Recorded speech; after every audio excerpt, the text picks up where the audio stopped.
میرے بیٹے کو جلائے گا اللہ تعالیٰ؟ ہاں تیرے بیٹے کو جلائے گا۔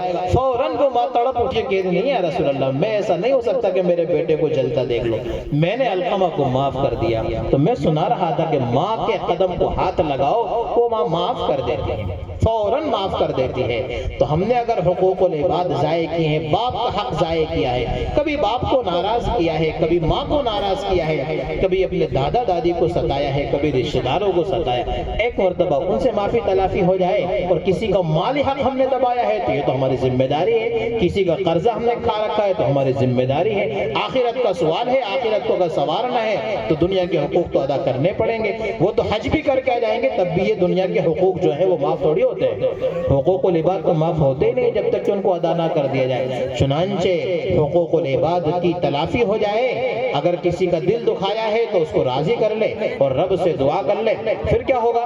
ان اللہ یغفر الذنوب جميعا، میرا رب ہماری پوری زندگی کو پلٹ دے گا۔ جو زندگی ہمارے سیاہ کارناموں سے بھری پڑی تھی، برے کارناموں سے بھری پڑی تھی، مٹ جائے گی، اب نئی زندگی ہماری شروع ہو جائے گی۔ رمضان کا مہینہ جب آتا ہے نا تو ہم کو اس کی فکر ہونی چاہیے، کیونکہ روزے کا مقصد یہ تھوڑی ہے کہ صبح سحری میں ہم کھا لیں اور اس کے بعد کوڑیاں چھیتو والے دو چار نعت پڑھ لیں اور اس کے بعد میں شام میں افطار کر لیں اور پھر کھا کر تراویح پڑھ کر جلدی جلدی حافظ صاحب کو مجبور کریں کہ بہت جلدی قرآن، میں نے سنا ہے نا 5-6 سال قرآن یہاں پر سب معلوم ہے، سب نوجوان دوستوں لوگ جلدی جلدی قرآن پڑھو پھٹافٹ، بالکل 5G نیٹ ورک کی سپیڈ میں، اور جلدی سے قرآن پڑھ کے ہم کی تراویح ختم کرو اور اس کے بعد میں ہم سو جائیں۔ نہیں، رمضان کا مقصد یہ تھوڑی ہے، اتنا رمضان کا مقصد نہیں ہے۔ کیا ہے؟ قرآن نے کیا بیان فرما دیا روزوں کا مقصد؟ یا ایھا الذین آمنوا کتب علیکم الصیام کما کتب علی الذین من قبلکم لعلکم تتقون، متقی بنانا مقصود ہے، متقی و پرہیزگار بنانا مقصود ہے۔ رمضان پر آ گیا، ہمیں 2-3 دن کے بعد شروع ہو جائیں گے۔ ان روزوں کا مقصود ہے ہمیں پاکیزہ بنانا، اس روزے کا مقصد ہے ہمیں متقی بنانا۔ دوسری زبان میں یوں کہوں کہ روزوں کا مقصود ہے پچھلے 11 مہینے میں جو برائیاں کی ہیں ان کو مٹوانا اور اگلے 11 مہینوں کی حفاظت کرنا۔ پچھلے 11 مہینے میں جو ہم نے برائیاں کی ہیں ان برائیوں کو مٹوا دینا اور اگلے 11 مہینے اپنے آپ کو برائی سے بچا کر رکھ، یہ روزے کا مقصد میرے رب نے بیان فرمایا۔ یہ ہے روزے کا مقصد۔ روزے کا مقصد اتنا نہیں ہے جتنا ہم سمجھتے ہیں کہ رمضان میں اعلان ہو گیا تو سحری کھا لو اور دن بھر بھوکا پیاسا رہو۔ کیا ضرورت ہے میرے رب کو؟ اس کے خزانے میں کچھ کمی ہے؟ کیا ضرورت ہے میرے رب کو؟ کیا پانی نہیں ہے اس کے خزانے میں؟ جس رب نے 11 مہینے شاندار رزق ہمیں کھلایا، ٹھنڈا پانی جس رب نے پلایا، ایک مہینہ اور کھا لے پی لے، ہم کھانا پینا کم کرتے تھوڑی بڑھا دیتے رمضان میں، تو اس کے دربار میں کچھ کمی نہیں ہے، ہمارے بھوکا پیاسا رہنے کی ضرورت اس کو نہیں ہے۔ اس کو تو مقصود ہے کہ بندے تو متقی بنے، پارسا بنے، اس لیے کہ روزے سے جو انسان کو قوت پہنچتی ہے، ایمانی قوت پہنچتی ہے، دوسری اور چیزوں سے نہیں پہنچتی۔ اس لیے پورے 30 دن کے روزے میرے رب نے رکھوائے۔ اور ہمارے ہاں معاشرے میں کیا ہے؟ وہ 2 روزے رکھ لو، مسلمانوں کی فہرست میں اپنا نام لکھا جائے گا۔ اور کچھ لوگ کیا کہتے ہیں وہ ایک نہیں رکھیں گے، اس لیے وہ ایک مارا پھرے گا، ایک اور رکھو۔ ارے میرے بھائی، 1-2 نہیں، پیر کی شام سے تو عید کی شام تک یہ پورے روزے ہمارے ذمہ فرض ہیں۔ یہ آنے والے پیر کی شام سے، یعنی رمضان کی شام سے رمضان شروع ہوگا تو عید کا چاند دکھنے پر ہی رمضان ختم ہوگا۔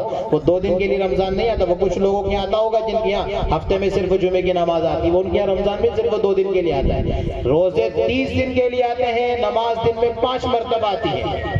ایسا نہیں ہے یہ بناوٹی مسلمان رب کے یہاں، میں یہ تو نہیں کہتا کہ رب معاف نہیں کرے گا، رب کی غفاریت تو بہت اعلیٰ ہے، لیکن فکر تو اپنی آپ کی ہمیں ہونی چاہیے نا۔ فکر ہم نے ٹھیکہ تھوڑی کر لیا پروردگار سے معافی کا، مغفرت کا ٹھیکہ تھوڑی ہمارا ہو گیا کہ رب تجھے معاف کرنا ہی پڑے گا۔ نہیں، یہ میری ذمہ داری ہے کہ میرا رب مجھے معاف کرے۔ تو کیسے میرا رب مجھے معاف کرے گا؟ جب اس رب کے میں حقوق ادا کروں گا تو میرا رب مجھے معاف کرے گا۔ یہ شعبان بھی بڑا اہمیت کا مہینہ تھا جس کو گوا دیا ہم نے۔ یہ شعبان کا مہینہ اتنی عظمت والا تھا کہ نبی کریم صلی اللہ علیہ وسلم کے تعلق سے حضرت ام سلمہ رضی اللہ تعالیٰ عنہ، حضرت عائشہ فرماتے ہیں اکثر شعبان کے مہینے میں نبی علیہ السلام روزے رکھتے تھے۔